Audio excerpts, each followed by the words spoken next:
নি হাও শিয়ে শিয়ে ছিয়েন। যারা চীন থেকে ভিডিও দেখছেন বুঝতে পারছেন আমি কি বলছি। নি হাও মানে হ্যালো, আর শিশি মানে হচ্ছে কি শিয়ে শিয়ে মানে থ্যাংক ইউ। চীনকে বিশেষ ধন্যবাদ।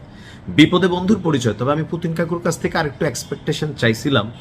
আমি জানি না যে এক্সপেকটেশনটা আসলে আমার পূরণ করতে পারবে কিনা পুতিন, বা বাংলাদেশে পুতিন কাকুর যে অডিয়েন্স, মানে আমার কাছে মনে হয় আর কি যে এটা একটা বড় অডিয়েন্স তৈরি করে আমি নিজেই পুতিনের প্রতি একটা ভালোবাসা তৈরি করা, বা রাশিয়ার প্রতি তো পূর্বের ভালোবাসা আছেই 71 থেকে শুরু করে।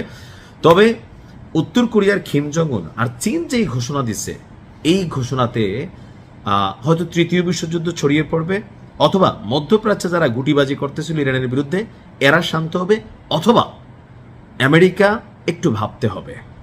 যেই পরিকল্পনা করছে যে স্থলসেনা পাঠাবে, সমান করে ফেলবে, বটাই ফেলবে, তো চীন বলতেছে তো আমরা কি করব। আসুন দেখি চীনের ঘোষণা কেন এই মুহূর্তে সামনে আসছে। মোট কথা, আমেরিকাকে অপছন্দ করে প্রত্যেকটা রাষ্ট্রের সাথে চীনের হচ্ছে সর্বোচ্চ লেভেলের মিত্রতা, আর যারা সামরিক দিক থেকে শক্তিশালী তাদেরকে চীন পিক করছে। বলা হচ্ছে যে এই অভিযান যেটা আমেরিকা এবং ইসরায়েল চালাচ্ছে, এটা ইরানের সার্বভৌমত্ব এবং নিরাপত্তাকে বিঘ্নিত করেছে। তো এখন যে বিঘ্নিত হচ্ছে, চীন কি করবে? চীনের বক্তব্য হচ্ছে ইরানের সার্বভৌমত্ব এবং নিরাপত্তা রক্ষায় তেহরানের পাশে নিজেদের অবস্থান প্রকাশ করেছে যে আমরা সাথে আছি।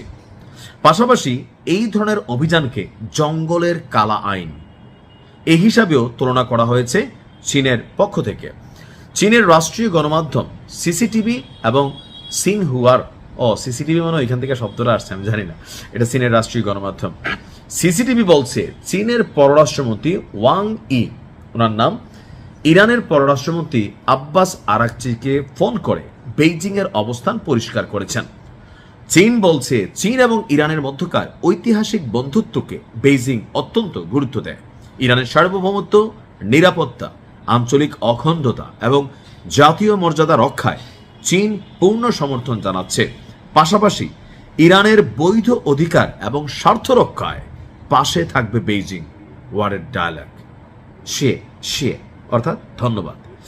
ওয়াং ই অবিলম্বে যুক্তরাষ্ট্র এবং ইসরায়েলকে তাদের সামরিক অভিযান বন্ধ করার জন্য হুঁশিয়ারি দিয়েছেন। সতর্ক করে বলেছেন উত্তেজনা যেন আর বৃদ্ধি না পায়, এই সংঘাত যেন মধ্যপ্রাচ্যে ছড়িয়ে না পড়ে, এটা মাথায় রাখা উচিত। যদি ছড়িয়ে পড়ে, এই যুদ্ধের দায়ভার মার্কিন যুক্তরাষ্ট্র এবং ইসরায়েলকে নিতে হবে, আর এর পরিণতি হবে পুরো বিশ্বের জন্য হুমকি স্বরূপ। চীন তার বন্ধুত্বের প্রতি সম্মান জানায়, বন্ধুর নিরাপত্তা স্বার্থ রক্ষায় চীন সবসময় পাশে থাকবে। এই ডায়লগগুলা এখন চীনরা হালকা নিয়েন না। মার্কিন যুক্তরাষ্ট্রের পরে সারা পৃথিবীকে যদি কেউ লিড করে, এটা হচ্ছে চীন। ব্যবসা বাণিজ্য, টাকা পয়সা, বিনিয়োগ, আমরা যে ওয়ার্ল্ড ব্যাংক, এডিবি সেডিবি, চীন একলাই বাই একটা চিডিবি চালায়। হ্যাঁ, চায়নারা বিভিন্ন দেশে আপনার বিনিয়োগ করে হিউজ টাকা পয়সা, এবং কি সামরিক দিক থেকেও বিশ্বের সবচেয়ে বড় সেনাবাহিনী কার? চীনের। এই মুহূর্তে বিশ্বের সবচেয়ে বেশি সামরিক সক্ষমতা চীনের, তবে পারমাণবিক দিকে একটু পিছিয়ে আছে, যেখানে আবার আমেরিকা আগানো। তো সবকিছু মিলে চীন হচ্ছে আমেরিকার আগামী দিনের প্রতিদ্বন্দ্বী, এমনকি বুক ফুলাইয়া চলে।